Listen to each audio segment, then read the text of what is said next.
He came home after the night shift, tired and exhausted, and found a neatly folded piece of paper on the bed. A few cold lines, written in a trembling hand.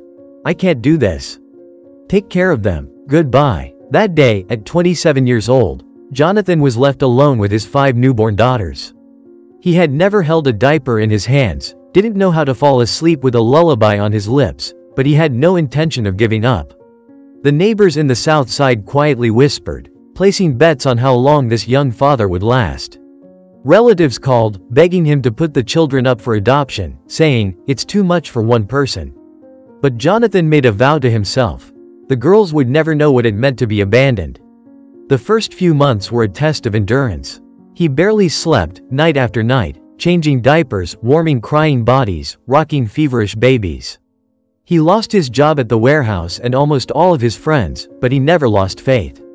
He mowed lawns, washed windows, and worked part-time as a courier, delivering packages and food, just to keep their plates full.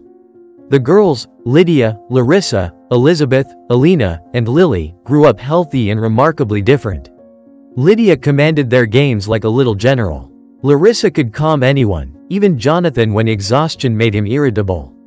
Elizabeth could make them laugh even when everything was going wrong. Alina watched the world attentively, noticing every detail. And Lily was a ray of sunshine, warming everyone with her laughter. Chicago knew him as the quintuplet father who didn't give up. But behind this story lay a secret burden. When the girls turned 18, an anonymous letter arrived. They deserved to know the truth. Jonathan confessed that their mother, Anna, had not left out of cowardice. She had severe postpartum psychosis, and the doctors feared for the children's safety. He had kept this secret so the girls could preserve a warm image of their mother.